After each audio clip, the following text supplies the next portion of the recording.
Это рельефом для Гомеры, потому что в горах человеческий свист разносится на гораздо более дальние расстояния, чем человеческий крик.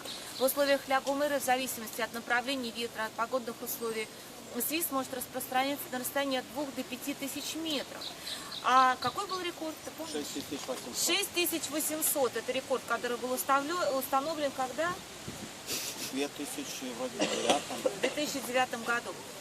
Так вот, изобретение средств массовой информации, телевидения, радио, тем более мобильной связи, каким образом можно было распространить быстро информацию, передать по острову условий таких горных только посредством свиста. Причина, по которой свист был запрещен во времена гражданской войны, но в скором времени после смерти Франко традиция была возрождена с 2005 года. Язык гомерского свиста преподается в школах местных как обязательный предмет. Можете себе представить? Так что это не предмет для шуток. И с 2009 года, с сентября месяца, язык гомерского свиста взят под охрану ЮНЕСКО. ЮНЕСКО же объявлен патримонием на наследием человечества. На самом деле гомерцы могут свистеть на любом языке мира. По-испански, по-русски, по-английски, по-немецки, вот по-японски, я не знаю, получится или нет, но в любом случае у Анны будет сложная задача, она будет свистеть по-русски с канарским акцентом и по-испански, соответственно, тоже.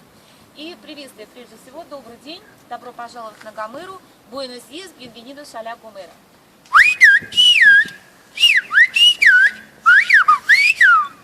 Добрый день, добро пожаловать на Гомеру.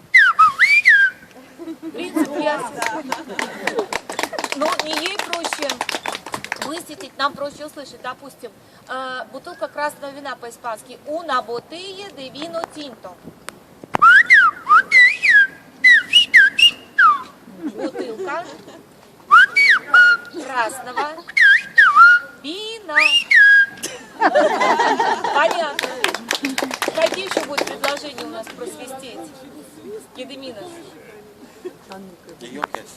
Йокесы. Какие будут предложения? Что вы хотите, чтобы она просвистела? Я тебя люблю, да. Te quiero mucho. Я тебя очень люблю. En español.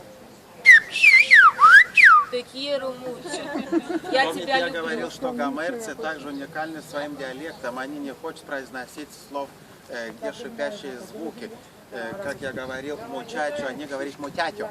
Поэтому при свисте мучо получается. Так, опять же, это исключительная черта гомерца. Да, я тебя люблю.